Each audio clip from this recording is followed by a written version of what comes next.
एक छोटा मुलगा नदीच्या काठावर उभा आहे. पाणी शांत आहे. सगळं सामान्य वाटतं. पण अचानक एक मगर येते आणि त्याचा पाय पकडते. त्या क्षणी तो मुलगा आपल्या आईला हाक मारतो आणि म्हणतो, "आई, मला संन्यास घेऊ दे, नाहीतर मी वाचणार नाही." तो मुलगा होता आदी शंकराचार्य.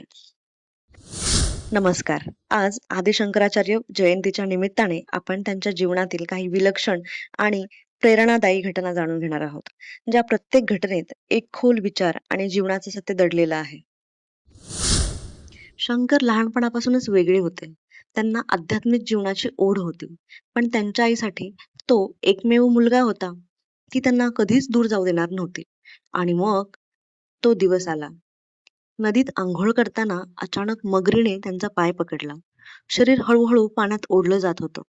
त्या क्षणी त्यांनी आईकडे पाहिलं आणि म्हणाले, "आई, जर तू मला संन्यास घेऊ दिलास, तरच माझं आयुष्य वाचेल." आईसमोर दोन पर्याय होते, मुलगा गमावणं किंवा त्याला सोडून देणं. तिने संन्यासाला होकार दिला आणि आश्चर्य म्हणजे मगरीने लगेच त्यांना सोडलं. तो फक्त प्रसंग नव्हता, तो त्यांच्या आयुष्याचा टर्निंग पॉइंट होता.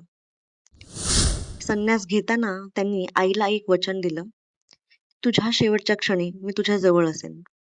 संन्यास घेतल्यानंतर ते संपूर्ण भारतभर फिरत राहिले. ज्ञानाचा प्रसार करत राहिले. पण आपलं वचन ते विसरले नाहीत.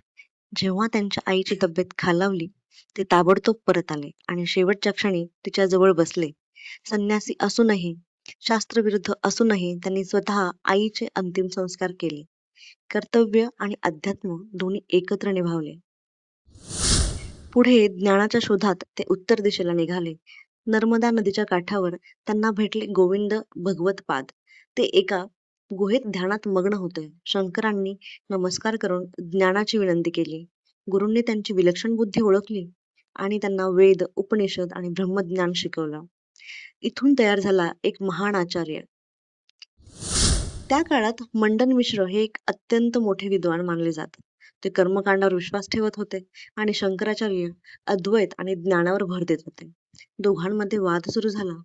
हा वाद केवळ शब्दांचा नव्हता, तो होता सत्य काय आहे यावरचा प्रश्न.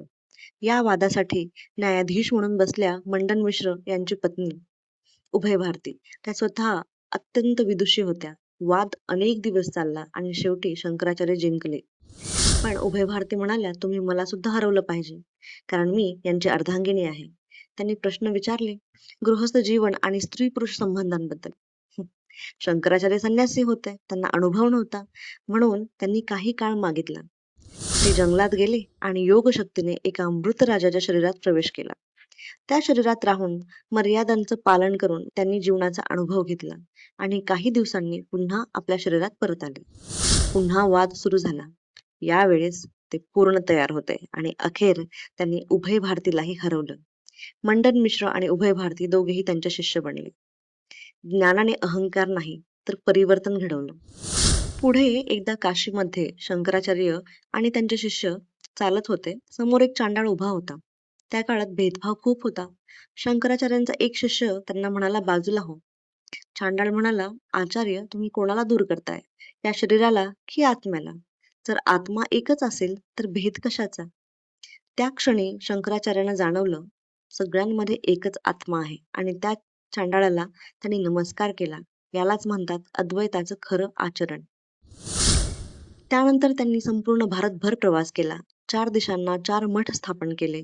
एकच संदेश देण्यासाठी, सर्व जिवंत आणि निर्जीव वस्तूंमध्ये एकच चैतन्य वास करते. भेद हे केवळ अज्ञानामुळे दिसतात. हा त्यांचा अद्वैत सिद्धांत.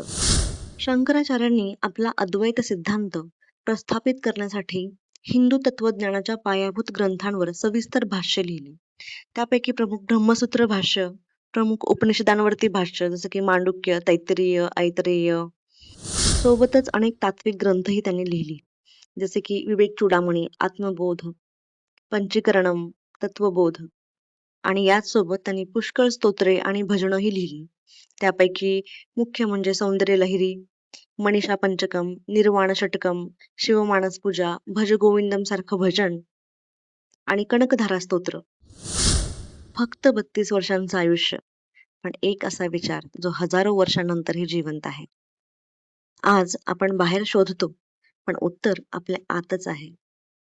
जर हा विचार तुमच्यापर्यंत पोहोचला असेल तर व्हिडिओ शेअर करा आणि सबस्क्राईब करा. जय आदिशंकराचार्य.